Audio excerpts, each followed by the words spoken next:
स्वागत है आप सभी का एजेंडा आज तक के इस बेहद खास सेशन में। भारत की अर्थव्यवस्था कोविड की महामारी से उबरने की कोशिश कर ही रही थी कि एकाएक ओमिक्रॉन वेरिएंट का खतरा अब हमारे सर पर, हमारी अर्थव्यवस्था के ऊपर मंडरा रहा है। ये कितना बड़ा खतरा है, भारत की ग्रोथ, रिकवरी और आगे की इकोनॉमिक प्रोस्पेक्ट्स पर क्या असर पड़ सकता है, इस सब पर चर्चा करने के लिए एजेंडा आज तक में अब हमारी खास मेहमान हैं भारत की वित्त मंत्री, भाजपा की वरिष्ठ नेता निर्मला सीतारमण जी। स्वागत है आपका बहुत बहुत। निर्मला जी, हम स्वागत करना चाहते हैं आपका। सबसे पहले आपसे पूछना चाहते हैं कि ये जो ओमिक्रॉन का वेरिएंट आया है उसको लेके स्टॉक मार्केट्स में लोगों के दिलों में, उनके दिमाग में कई शंकाएं हैं। इस वक्त भारत की इकोनॉमी की स्टीयरिंग व्हील आपके हाथ में है। आप इस नए वेरिएंट के खतरे को किस तरह से देख रही हैं? जो भारत की पिछले कुछ महीनों में इकोनॉमिक रिकवरी हो रही थी, उस पर इसका क्या असर पड़ सकता है? इस पर आपका क्या आंकलन है? आप कैसे देख रही हैं इसको?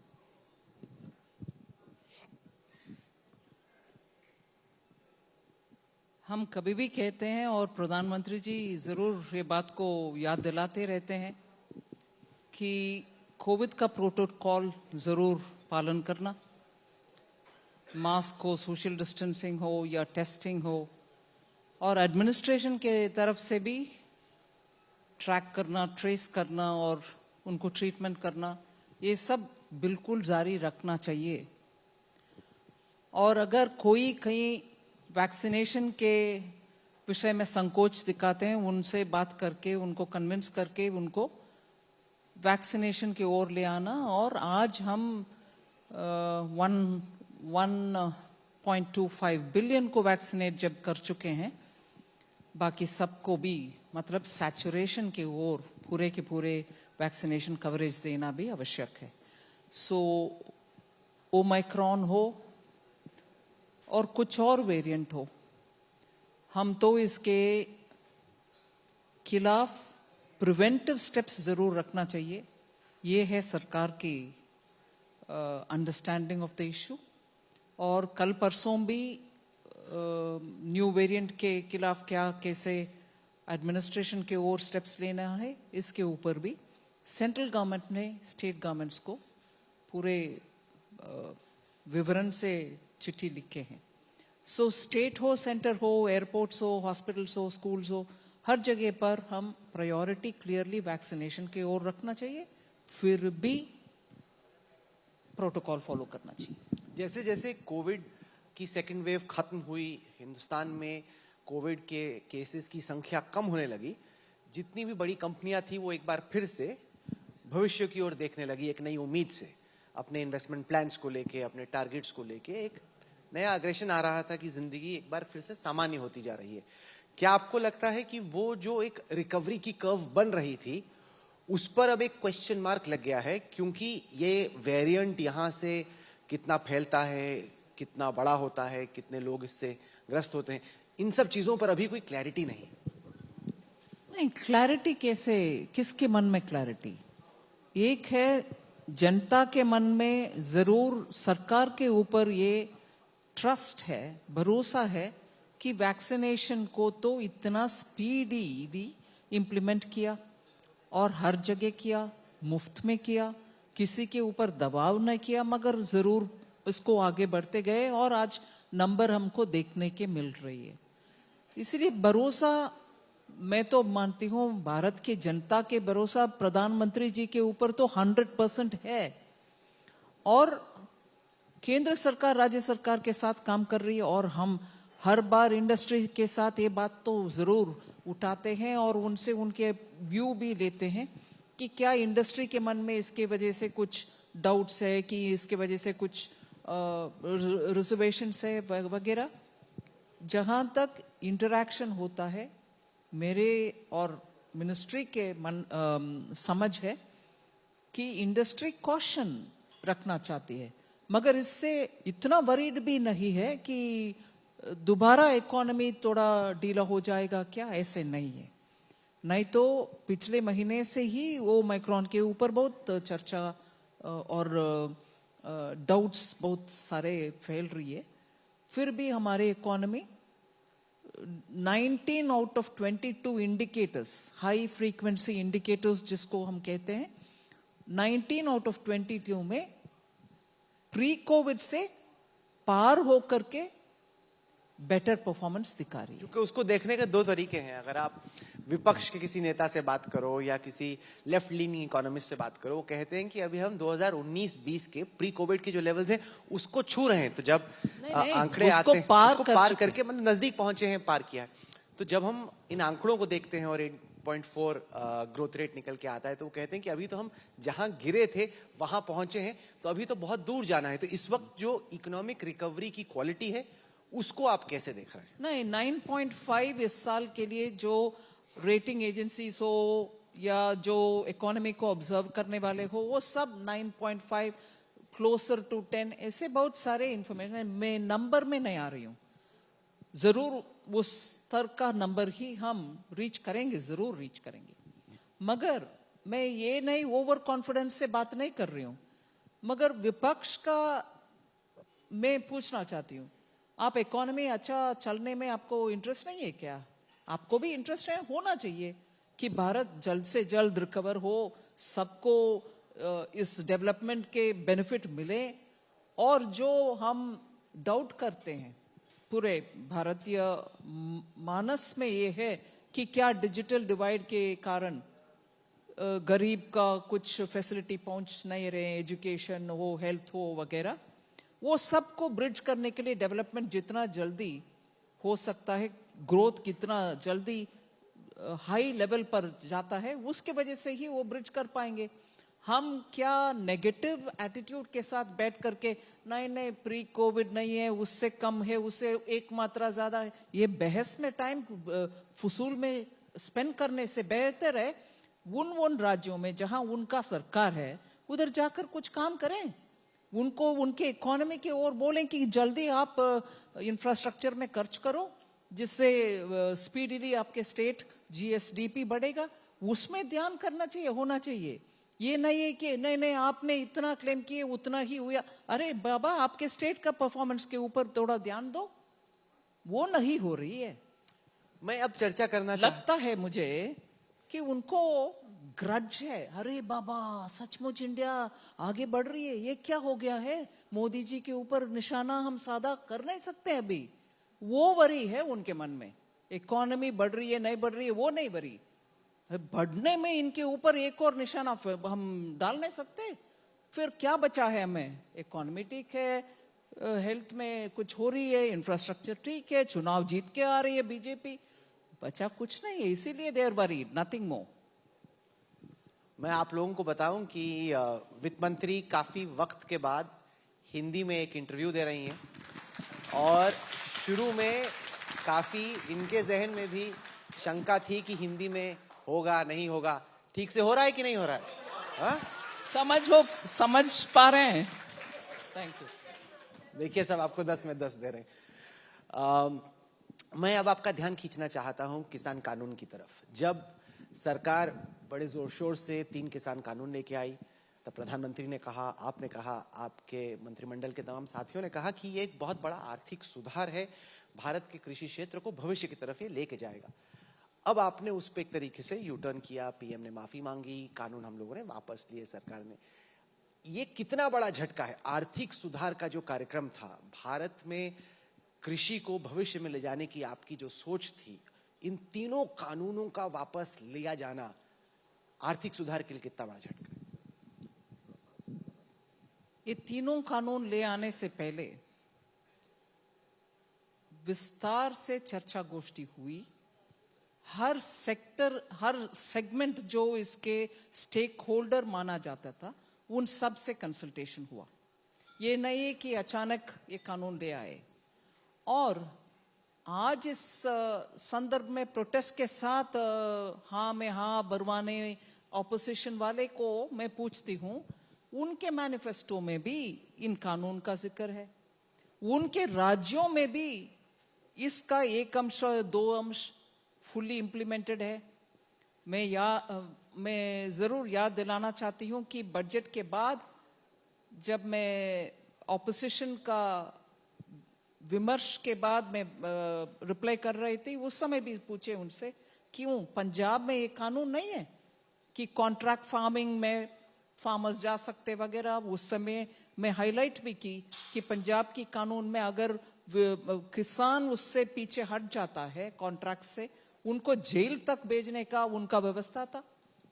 इसीलिए इन तीनों कानून के विषय में हर पार्टी फेवर में पिछले 10-15 साल, माननीय शरद पवार जी इसका फेवर में चिट्ठी लिखी नहीं है। आज मैं प्रधानमंत्री जी का बड़प्पन का विषय बोल रही हूं। पूरे भरोसा के साथ होमवर्क करके कंसल्टेशन करने के बाद कानून ले आए, पार्लियामेंट में पारित हुआ, लोकसभा में पूरे समर्थन मिला और राज्यसभा में भी चर्चा के बाद नरेंद्र सिंह तोमर जी आकर जवाब भी दिए। फिर पूरे सबको मालूम है 10 तारीख क्या हुआ, 11 तारीख क्या हुआ इस बार और उससे एक साल पहले। ये कानून रिफॉर्म वाले और फार्मर्स के फेवर वाले, ऊपर से स्मॉल फार्मर्स के फेवर वाले, ऐसे अचानक नहीं आया। रिफॉर्म्स में कमिटमेंट के साथ आया, पारित भी हुआ। ठीक है, अभी जो प्रधानमंत्री जी उनके तरफ से बोल दिए उसके बाद उसमें नया कुछ में जोड़ने का नहीं है कि हम कन्विक्शन के साथ ले आए, किसान के हित में ले आए, स्मॉल किसान के हित में ले आए।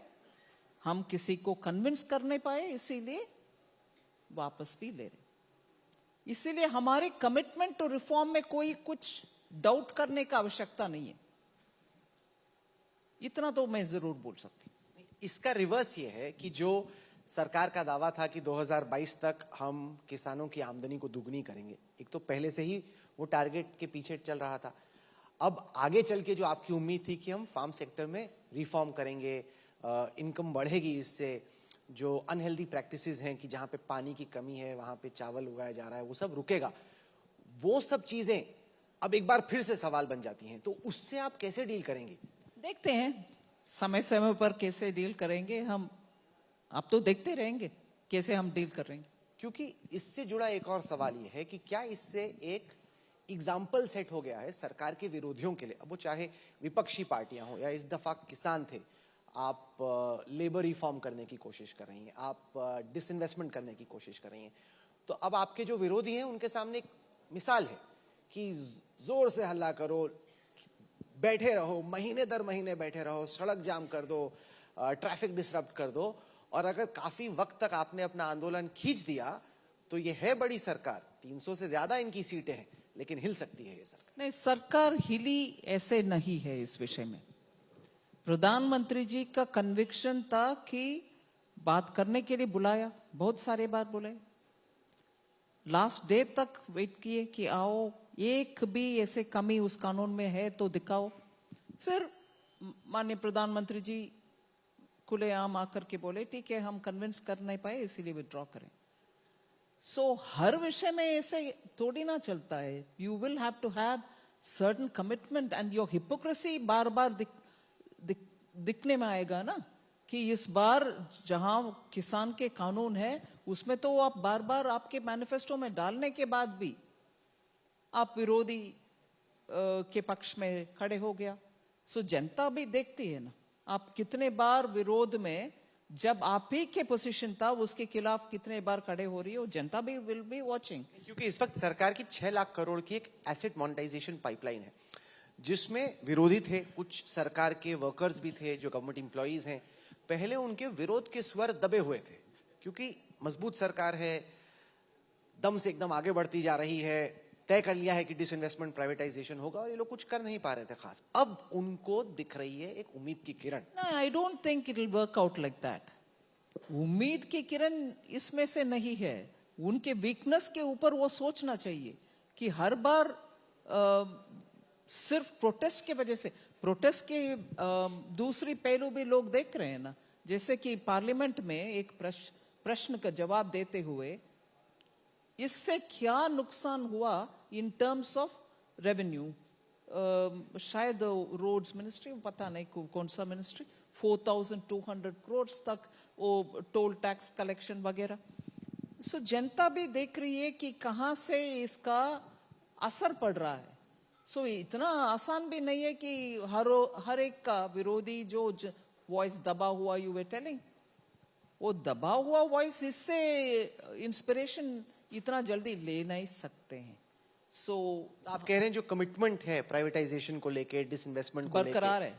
उसमें क्योंकि किसान कानून वापस लिए गए, आपको नहीं लग रहा कि बाकी जो सरकार के बिल्कुल। सुधार के कार्यक्रम है उस पर कोई असर पड़ेगा? असर नहीं पड़ेगा। ये कन्विक्शन है आपकी? हाँ बिल्कुल। क्योंकि जोर से पहले तो फार्म लॉस के बारे में भी सरकार ने यही कहा था कि जो मर्जी विरोध कर ले, जितना लंबा विरोध कर ले, हम वापस नहीं लेंगे। लेकिन क्योंकि हमारे कन्विक्शन था। हाँ, फिर कन्विक्शन कमजोर पड़ गया? नहीं, कन्विक्शन इसीलिए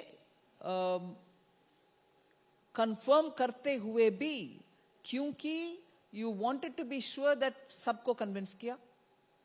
ठीक है, कन्विंस नहीं हुआ, वापस लेते हैं। तो सब तो कभी भी कन्विंस नहीं होते। नहीं, एयर ऐसे इंडिया की नहीं, प्राइवेटाइजेशन ऐसे हो, आईओसी हो, सब लोग एक साथ कन्विंस हो जाएं, वो तो किसी लोकतंत्र में या किसी भी देश में, किसी भी समुदाय में कभी भी संभव नहीं है। पार्लियामेंट में भी उसका आवाज एक ही, it's not necessary that every time आवाज सब इकट्ठा हो जाएगा। इसमें पॉलिटिकल अपॉर्चुनिटी देके, इसीलिए, but the same political opportunity is not coming through when you are talking about TMC and UPA. So हर विषय में ऐसे जोड़ने का उनका भी आवश्यकता निकल कर आएगा, ऐसे अज्यूम करने का कारण नहीं है। अच्छा, एक पॉलिटिकल सवाल मैं पूछना चाहता हूं जो कि इकोनॉमी से ही, पॉलिटिकल नहीं था। अभी तो हम लोग अर्थव्यवस्था पे चर्चा कर रहे थे, हाँ, पॉलिटिक्स पे तो हम आए ही नहीं अभी तक। वो ये कि सरकार की, इस मजबूत सरकार की कन्विक्शन कमजोर पड़ी, उसके पीछे क्या, पर्दे के पीछे क्या हुआ, उस पर कई तमाम तरह की राहुल, एक मेरा मिनट। सवाल सुन लीजिए प्लीज। नहीं, सवाल से पहले, क्योंकि आप बिल्डअप ऐसे कर रहे हैं, अच्छा। क्योंकि पॉलिटिकल सवाल है, उससे बिल्डअप से ही मुझे कुछ आपत्ति है। अच्छा, मजबूत सरकार, यू टर्न ले लिया। मजबूत सरकार के मतलब ये नहीं है कि you can not go with people, उनके विषय को समझ नहीं पाएंगे, सेंसिटिविटी नहीं रहेगा, ये सब असम्पशन गलत है। मजबूत सरकार मगर मन को समझने वाले सरकार। सो प्लीज, हिंदी ठीक है? अरे बहुत बढ़िया, और तालियां भी बज रही। बताइए, एकदम मौके पे रोका, सवाल पूछने नहीं दिया, जो आपकी एक तरीके से धार हुआ करती थी जब आप आज तक पे प्रवक्ता के तौर पे आती थी, वही बैकग्राउंड इतना बिल्डअप कर रही हो, which means the question also is not. ये तो ऐसा हुआ ना, मैं एकदम मजबूत नहीं है, इसीलिए बैकग्राउंड को बिल्डअप करना पड़ा। मेरे को लगा कि मैं रनअप पे था, बॉल फेंकने वाला था, बॉल फेंकने से पहले आपने बोला रुको, पहले आपने वैसे ही उससे उठा के छक्का मार दिया। पर मेरा सवाल ये था कि कंस्पिरेसी थ्योरी ये है कि सरकार को लग रहा था कि यूपी में हमारी स्थिति खराब है या हम कमजोर विकेट पे हैं, इस वजह से यूपी में क्या हो सकता है उसकी चिंता सरकार को सता रही थी, इसीलिए लगा कि इस वक्त पे किसान कानून वापस ले लिया जाए। मुझे डर हो रही है कि मीडिया इतना भी गलत समझते हैं क्या विषय को। यूपी में कमजोर है, कौन बोल रहा? आपके विरोधी कह रहे हैं। विरोधी तो हर बार गलत कहते आते हैं, उनसे प्लीज प्रेरणा नहीं लेना। विरोधी पक्ष का विषय अलग है, आप इतना समझदार सीनियर मीडिया है। यूपी का स्थिति आज प्लीज बोलिए, किसी एक विपक्ष उधर खड़े होकर के दो बात बोल पा रहे हैं? किस विषय के ऊपर वो बोल पा रहे हैं, बोलिए। कुछ नहीं है। लॉ एंड ऑर्डर बेहतर हुआ, डेवलपमेंट जब तक हम, मुझे तो यूपी का एरिया स्कूल में, कॉलेज में ज्योग्राफी में पढ़े और उसके बाद टूरिज्म सेंटर्स में गए। बुंदेलखंड के डेवलपमेंट के ऊपर आप प्लीज बोलिए, यूपी के एक पार्टी, किसी एक पार्टी खड़े होकर के बुंदेलखंड में हमने इतना किया बोल सकते हैं क्या? योगी जी बोलेंगे। यूपी में कॉरिडोर ले आना, योगी जी बोलेंगे। एक्सप्रेसवे किसी एक स्टेट में एक ही समय में इतने लेंथ एक्सप्रेसवे का इन्वेस्टमेंट और रोड का प्लान, मोनेटाइजेशन भी रोड का, ये सब हो रही है। ये सब कहां से आए? पिछले 50 साल से आ रहे हैं क्या? नहीं। फिर यूपी में विपक्ष कौन से मुद्दे पे खड़ा होकर के इस इलेक्शन कंटेस्ट कर रहे हैं?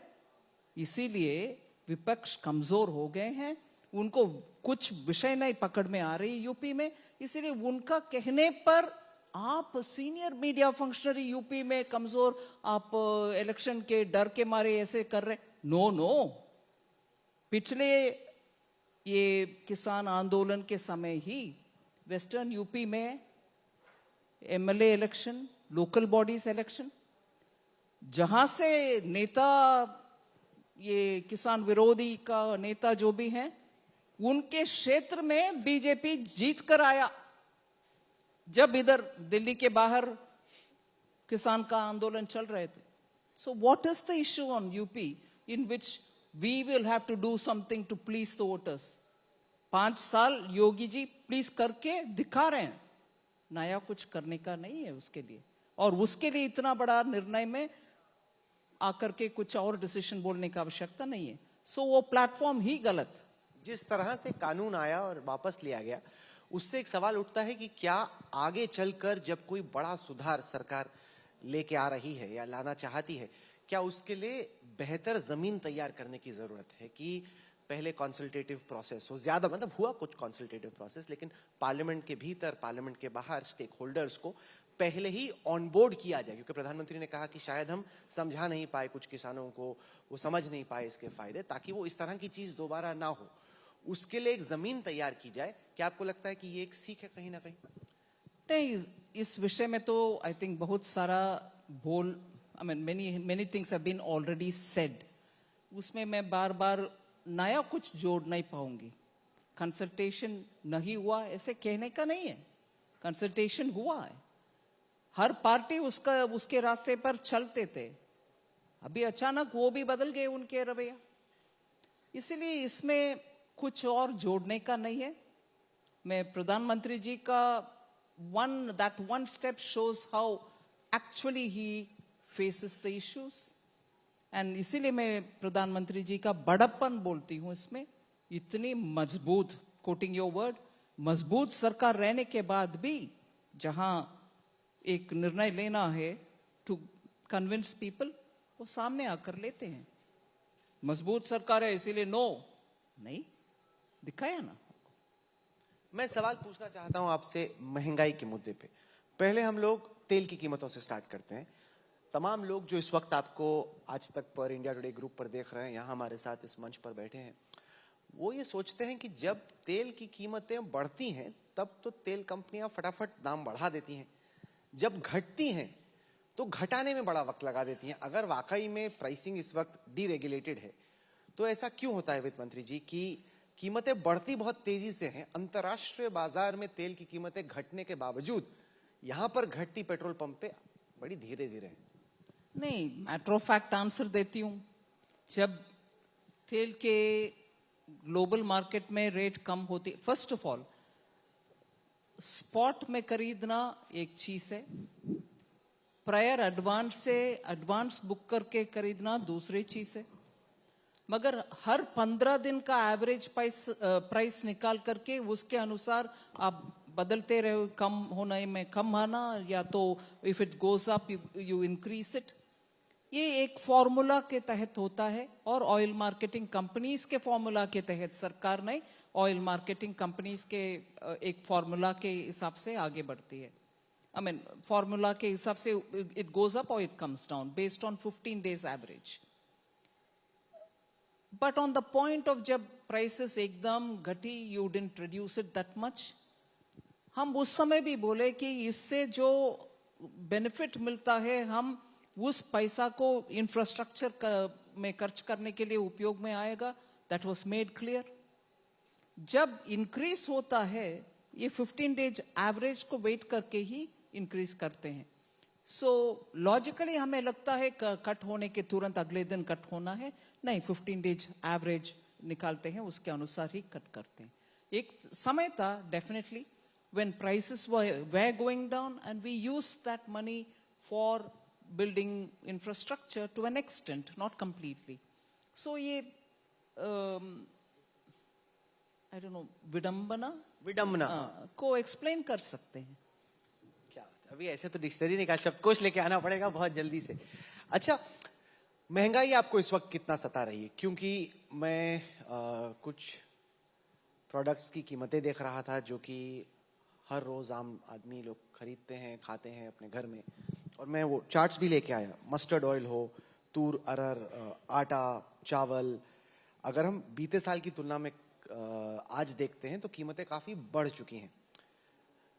देश की जो इकोनॉमी है वो आप चला रही हैं, बजट भी चला रही हैं, और लोगों की पीड़ा, क्योंकि आप खुद एक मिडिल क्लास फैमिली से आती हैं, आपको भी उसका एहसास है।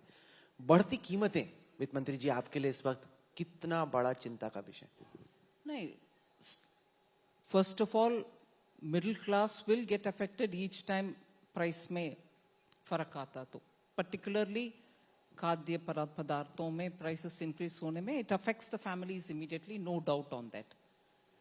और उसके लिए तुरंत हम इनफॉर्मली एक ग्रुप ऑफ मिनिस्टर्स भी हैं जो बैठते हैं और इंपोर्ट इंक्रीज करने के लिए और कस्टम्स ड्यूटी रिड्यूस करने के लिए हम वैसे मेशर्स समय समय पर टेकअप करते हैं।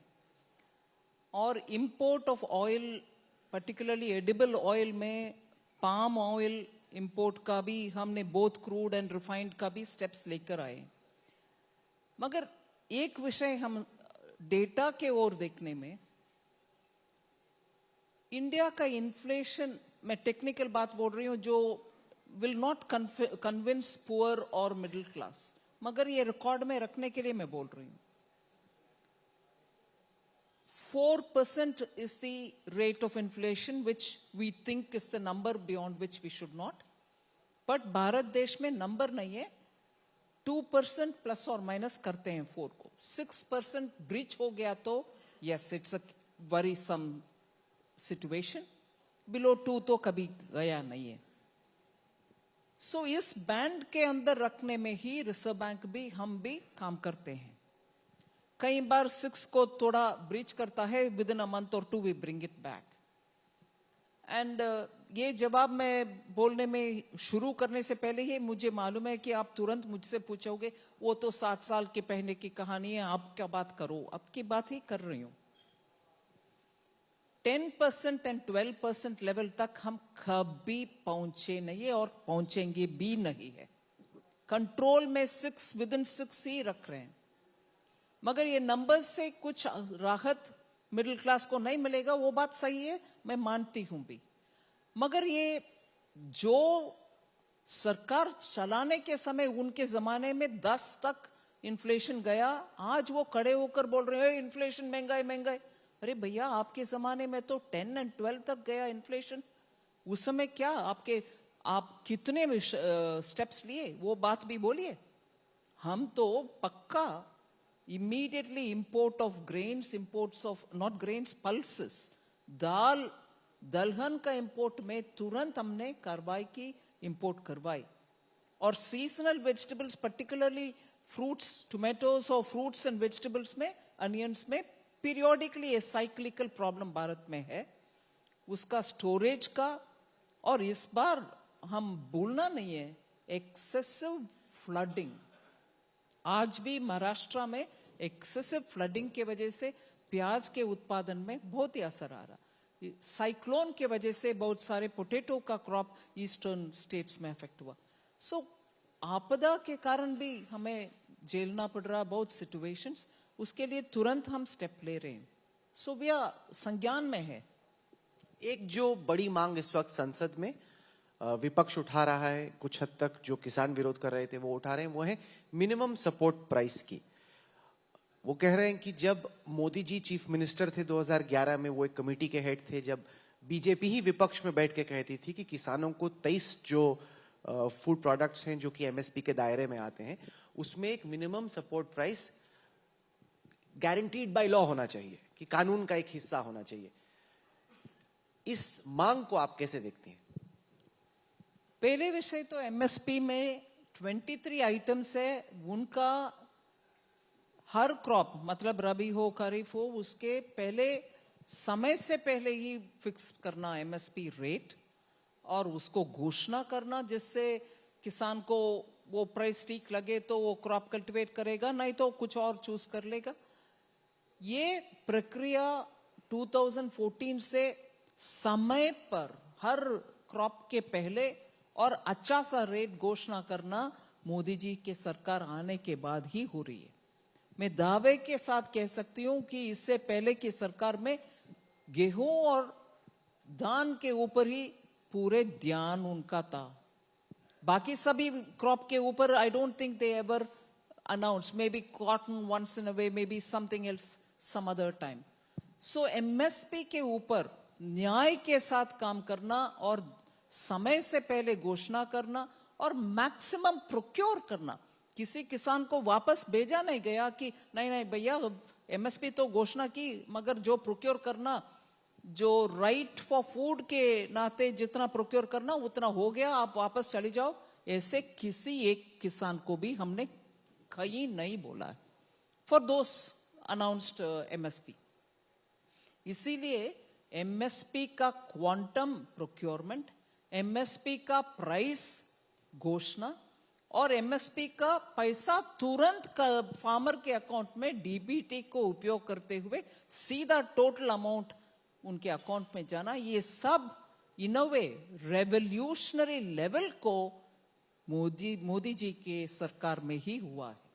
सो आई वुड वांट टू से एमएसपी एंड इट्स परफॉर्मेंस इस सरकार का देखने के बाद पुराने सरकार से कंपेयर करते हुए इसको एक बार इस विषय में चर्चा होना चाहिए कि क्या इस बार एमएसपी, पिछले 7 साल में एमएसपी, हर एक क्रॉप में एमएसपी, इसका क्या हुआ, कितना पैसा ट्रांसफर हुआ किसानों के अकाउंट में, ये देखना चाहिए। ये इसके ऊपर जेन्युइन चर्चा होना चाहिए। पर क्या आप एमएसपी की कानूनी गारंटी दे सकती हैं या देखने के बारे में सोच रही हैं? आप कैसे देखती हैं इस मांग को और इस सवाल को? मैं कैसे इसके एमएसपी के चर्चा में भाग लगूं आपके सामने मीडिया में खुले में जब पार्लियामेंट इज इन सेशन। ये देखिए आया बाउंसर, मैडम एकदम झुकी, बहुत अच्छी से उन्होंने अवॉइड कर दिया बॉल को कि मैं इसका जवाब ही नहीं दे सकती। और पार्लियामेंट चल भी रहा है और बात भी आपकी वाजिब है। नहीं तो मैं निकलने से पहले Rahul Kanwal breaking news parliament. इससे जुड़ा एक दूसरा सवाल पूछता हूं, वो ये कि क्या वित्त मंत्रालय ने कोई आंकलन किया है कि अगर हम 23 जो खाद्य पदार्थ हैं उस पर एमएसपी देते हैं तो सरकार का खर्चा कितना आएगा? मैं इसलिए पूछ रहा हूं क्योंकि कुछ सरकारी सूत्र कहते हैं कि 17 लाख करोड़ का खर्चा आएगा, जो कि देश का जो कुल बजट है उसका करीब आधा है। अगर हम इतना पैसा एमएसपी पे दे देंगे तो सरकार के पास सड़क बनाने के लिए, हाईवे बनाने के लिए, एयरपोर्ट बनाने के लिए पैसे कम बचेंगे।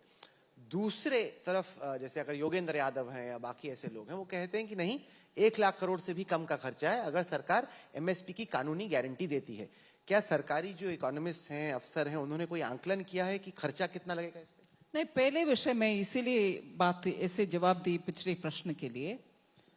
हमारी सरकार 2014 में आने के बाद हर साल में कितना एमएसपी किसान को मिला, कौन सा क्रॉप के नाम पर मिला, ये तो खुला ओपन पब्लिक डोमेन में अवेलेबल है। इसको कैलकुलेट करने में किसी को दिक्कत नहीं होगा और नीति आयोग से भी डेटा अवेलेबल है। कंपेयर करके देखिए, पिछला कितनी भी 10 साल 15 साल का सरकार एमएसपी में उनका परफॉर्मेंस से कंपेयर करने में आपको मालूम होगा कि कितने क्वांटिटी और कितने रुपया की खर्च इसके ऊपर हुआ है। ये पब्लिक डोमेन में अवेलेबल है आपको। अच्छा, अब मैं आना चाहता हूं उस मुद्दे पर जो कि फ्लेवर ऑफ द सीजन है एक तरीके से, वो है क्रिप्टो करेंसी का। और देश भर में चर्चा चल रही है, हमारे दफ्तर में भी, कॉलेज में। आज मुझे कोई बता रहा था कि स्कूल में पढ़ता उनका जो लड़का है वो भी क्रिप्टो में पैसा लगा रहा है और लगाना चाह रहा है, और एक तरीके से वायरल हो रहा है ट्रेंड, क्रेज। तो देश के वित्त मंत्री के तौर पे कानून पे क्या होगा, ये उस पे हम बाद में आएंगे। मैं पहले आपसे जानना चाहता हूं निर्मला जी कि आप क्रिप्टो करेंसी को कैसे देखती हैं? आप पिक्चर दिखा दिया उसका, आपके ऑफिस में आप है और बाकी सब भी हैं, कॉलेजेस के स्टूडेंट्स में इतना विस्तृत उपयोग में क्रिप्टो है, मैं आपसे समझ रही हूँ। जी, आप मुझसे जान रहे हैं? मेरे को लगा कि वो नहीं, आपके ऑफिस तक क्रिप्टो पहुंचा ये तो मुझे मालूम नहीं है। अच्छा। ये जरूर जांच का विषय है। जांच का किससे जांच? आईटी ईडी से जांच तो नहीं करा दी ना? जांच मैं नहीं करती कभी अच्छा, भी। ठीक है। आपने बोला जांच का विषय, आजकल जांच से सब डर रहे, पता नहीं कैसी जांच हो जाएगी। लेकिन नहीं, सवाल ये सवाल ये है कि इस वक्त बहस हो रही है कि क्रिप्टो करेंसीज को कैसे रेगुलेट किया जाए। जैसे चीन ने एक तरीके से बैन लगाया, एक वो रास्ता है। एल सैल्वाडोर छोटा देश है लेकिन वहां पे क्रिप्टो करेंसी को उन्होंने इजाजत दी, तो ट्रेडिंग वहां पे स्टार्ट हुई। आप और आपके अधिकारी भारत में क्रिप्टो करेंसी के साथ क्या किया जाए और कैसे, इस सवाल को आप कैसे देखें? एक्चुअली परसों मंगलवार शायद राज्यसभा में क्वेश्चन आवर में इसके ऊपर विस्तार से विपक्ष तो कुछ और कारण से हाउस में नहीं थे, ज्यादातर रूलिंग पक्ष में से बहुत सारे एमपीस इस विषय में प्रश्न उठाया। मैं इतना जरूर कह सकती हूँ कि एक बिल अभी कैबिनेट को लेके जाने का कगार में है। एक बिल था पहले हाउस में, वो ओल्ड है, उसके बाद दोबारा कंसल्टेशन करने के बाद अभी नया बिल ऑलमोस्ट तैयार है, वो जाएगा कैबिनेट के पास और कैबिनेट के क्लियरेंस के बाद में हाउस में आएगा, ये जरूर मैं कह सकती हूँ। और हाँ, चाइना ने बैन किया है, ये कहते हुए भी मैं इसको पहले बार नहीं बोल रही हूँ और सेशन में पार्लियामेंट है फिर भी ये बोल रही हूँ, मतलब पार्लियामेंट में बोल चुकी हूँ, इसीलिए इस लाइन को अभी बोलने में संकोच नहीं है कि फिनटेक इंडस्ट्रीज में भारत में अच्छा एडवांटेज है, हमारा युवाओं का बहुत इंटरेस्ट है। ये टेक्नोलॉजी के ऊपर बहुत सारे लोग का उनके अपने रवैया भी है, ये सब संज्ञान में लेते हुए ही हमारे बिल तैयार हो रही है। कुछ और एक्सपेक्ट कर रहे हैं? नहीं, मेरा काम है सवाल पूछना, आप उसका क्या जवाब देंगी वो तो आप ही को तय करना है। ब्लॉकचेन को आप कैसे देखती हैं? क्योंकि मैं प्रधानमंत्री का भाषण सुन रहा था वर्ल्ड इकोनॉमिक फोरम के 4th इंडस्ट्रियल रेवोल्यूशन के दौरान, वो बोल रहे थे कि वो मानते हैं कि ब्लॉकचेन एक बहुत रेवोल्यूशनरी टेक्नोलॉजी है और उससे बहुत फायदे हैं और बहुत हद तक क्रिप्टो करेंसी के आर्किटेक्चर से जुड़ी हुई है। ऐसे में सवाल ये उठता है कि लग नहीं रहा बाहर से देखते हुए कि सरकार बैन की दिशा में बढ़ रही है, तो मतलब आप एक तरीके से रेगुलेशन की दिशा में बढ़ते चल रहे हैं। ब्लॉकचेन को सरकार किस तरीके से यूज कर सकती है ताकि? नहीं, ब्लॉकचेन के ऊपर बहुत सारे मैं और बहुत सारे अधिकारीगण और प्रधानमंत्री जी जैसे आप सही बोल रही हो, इंडस्ट्रियल रेवोल्यूशन 4.0 के संदर्भ में भी बात किए। Blockchain and the technology underlining it are all financial inclusion में उस टेक्नोलॉजी के द्वारा बहुत ही बेनिफिट हो सकता है, वो भी हम कॉग्निसेंस में लिया है बिल के संदर्भ में। इस वक्त एक के बाद एक यूनिकॉर्न निकल के आ रहे हैं। यूनिकॉर्न अमूमन वो चीज होती है जो साधारण तौर पे नहीं दिखती, लेकिन मैं हाल ही में एक स्टोरी देख रहा था कि 40 से ज्यादा यूनिकॉर्न तो इसी साल में आए हैं।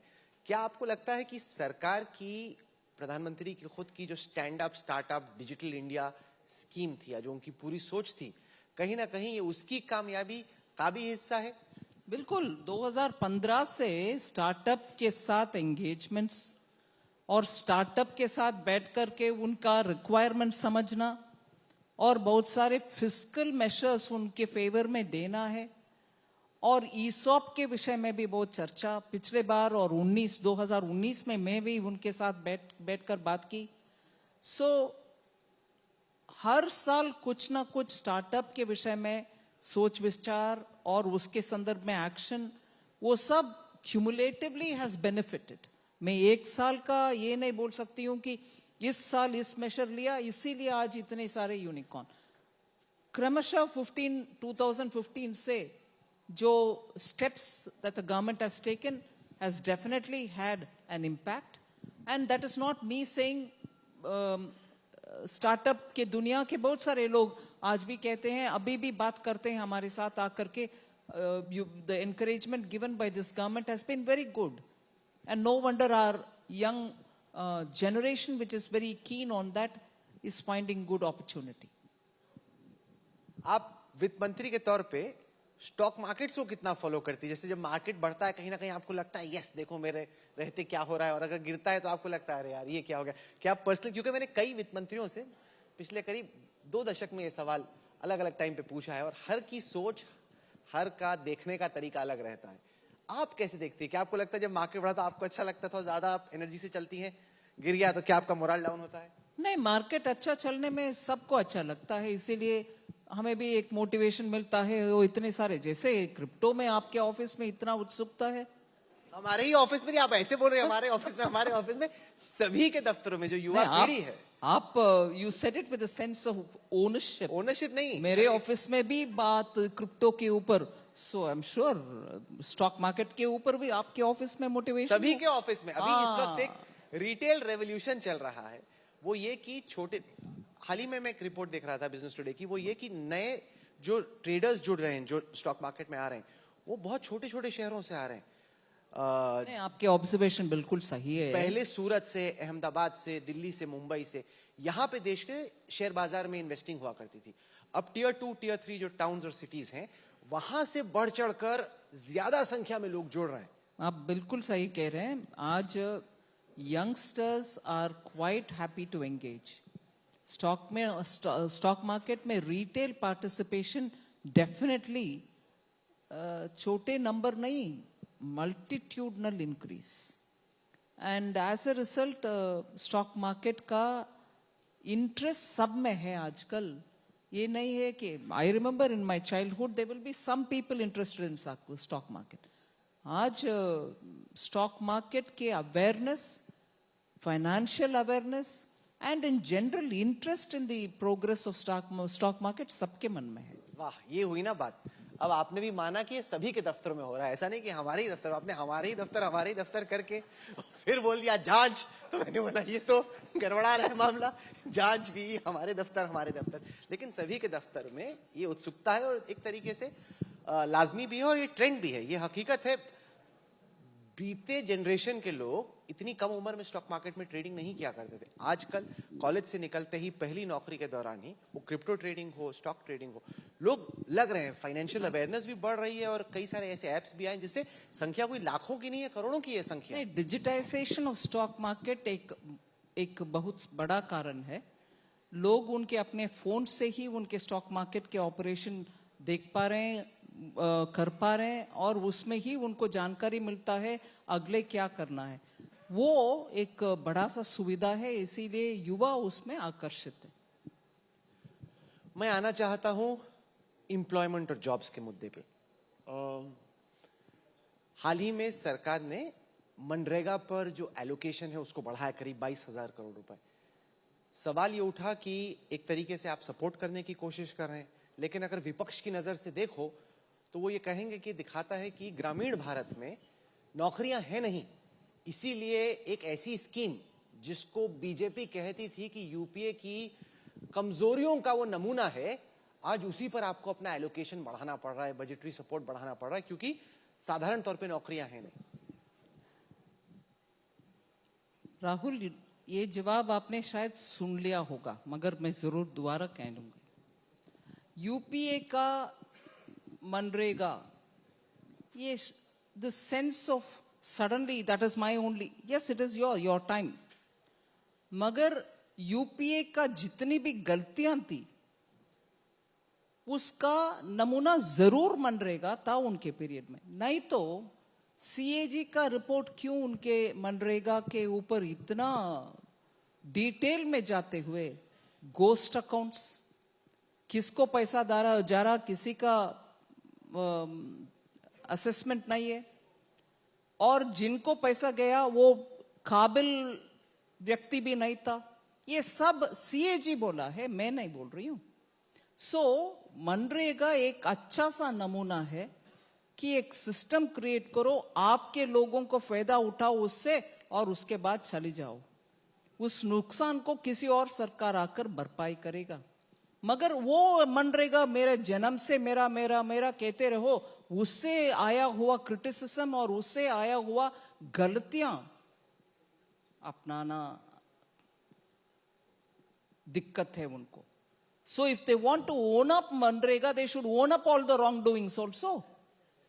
और दूसरा, पैंडेमिक के समय, क्योंकि तब तक मनरेगा का क्लेंसिंग हो गया था, सिस्टम डीबीटी के द्वारा पेमेंट, मिडिलमैन को हटाना, ये सब होने के बाद उसको सही उपयोग करने में क्या दिक्कत है? क्योंकि वो यूपीए का हम उपयोग नहीं कर सकते? बिल्कुल उपयोग करते हैं, मगर विदाउट ऑल दैट गलतियां। त्रुटियां को निकाल दिया ना। सो ये अपनाने का इतना उत्सुकता दिखाने वाले कांग्रेस पार्टी, ये भी अपनाना चाहिए कि गलतियां हुई, वो सब में इतना पैसा हमारे अपना लोग को गया, सीएजी इसके ऊपर कटाक्ष बोले, ये भी एक्सेप्ट करना चाहिए। ये पोसेसिवनेस, मेरा करप्शन इज योर बेटा, उसको भी प्रोसेस करो। सो मनरेगा के ऊपर इतना पोसेसिव अगर कांग्रेस बात करते हैं, ये भी बोलना चाहिए कितना गोस्ट अकाउंट्स उनके अपना ही है।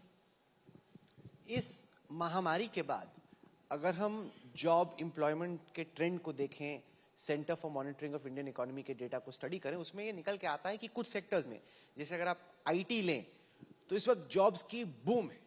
आप किसी को 50%, 60%, 70% इंक्रीमेंट दें, तब भी हो सकता है कि वो आपको ज्वाइन ना करे। द ग्रेट रेजिग्नेशन न केवल हिंदुस्तान में बल्कि दुनिया भर में एक ट्रेंड है कि लोग छोड़ छोड़ के जा रहे हैं, नई नई कंपनियां में जा रहे हैं। लेकिन जो इनफॉर्मल और अनऑर्गेनाइज सेक्टर है, जो कि जीएसटी से प्रभावित हुआ, वहां पर नौकरियां उस स्पीड से वापस नहीं आ रही।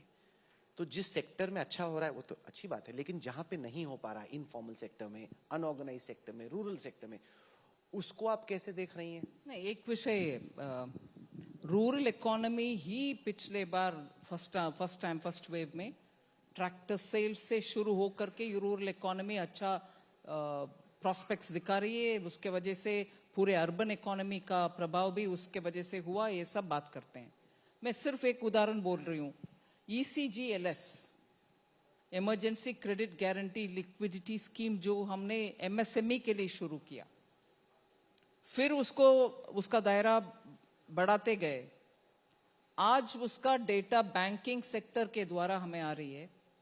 वो गारंटी के साथ उनको लिक्विडिटी असिस्टेंस जो बैंक्स दिया, उसके वजह से 5 करोड़ से ज्यादा लोग को, if I am right that's the data, 5 crore से ज्यादा लोगों को उनके जॉब्स में बरकरार रखने का गवर्नमेंट का स्कीम उपयोग में आया। They were not thrown out. Again COVID के समय ही, क्योंकि हमने ईपीएफओ के द्वारा 24% जो ईपीएफओ में भर्ती होता है, एम्प्लॉयर्स 12% और एम्प्लॉयज 12%, वो भी हमने तब से पिछले साल से शुरू होकर के इस साल तक और अभी एक्सटेंड भी किए। उसके कारण 15,000 से कम सैलरी वाले सबको उसका बेनिफिट हुआ। सो एम्प्लॉयमेंट के विषय में ये सब भी हम ध्यान में लेना चाहिए। तीसरी, आज बहुत सारे माइग्रेंट वर्कर्स जो वापस जा रहे हैं, मैं उन इंडस्ट्री लीडर्स से बात करने में ये समझ में आ रहा है, और वो बोलते हैं भी कि बहुत सारे हमारे यहाँ जो काम करते थे वो वापस नहीं आए। But when you talk to them they say newer people are coming and joining. So आज bargaining power of the labor was also gone up, and there is a reshuffle in the working or the way in which informal sector is getting moved. Last बात, ये श्रम portal में आज registration का number देखिए, that is informal sector workers. कुछ सवाल हम लेते हैं, हमारे साथी हैं वो सवाल पूछना चाहते हैं। अशोक सिंघल, पूछिए अशोक।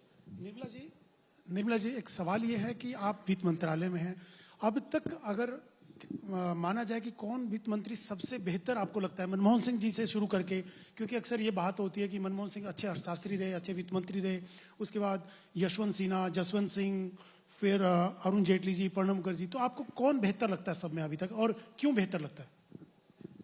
मैं इस प्रश्न का जवाब मैं देने के लिए राइट पर्सन नहीं है, क्योंकि मैं अभी वित्त मंत्री का स्थान पर बैठे बैठे मैं दूसरे के ऊपर जजमेंट करना अभी ठीक नहीं लगेगा।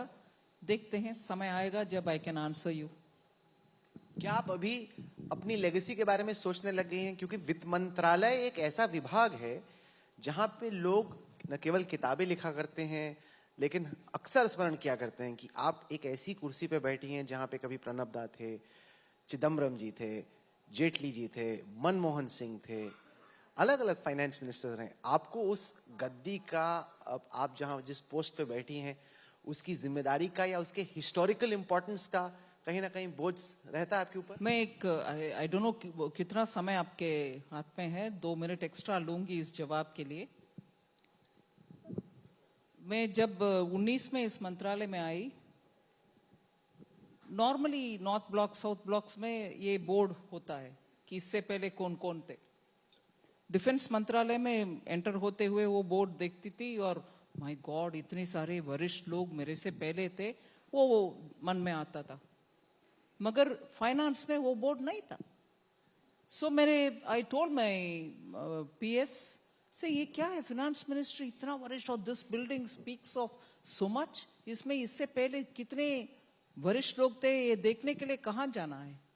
बोर्ड नहीं था और इंस्टीट्यूशनल मेमोरी हमारे यहाँ इतना कमजोर, सिर्फ फाइनेंस में नहीं शायद भारत देश में।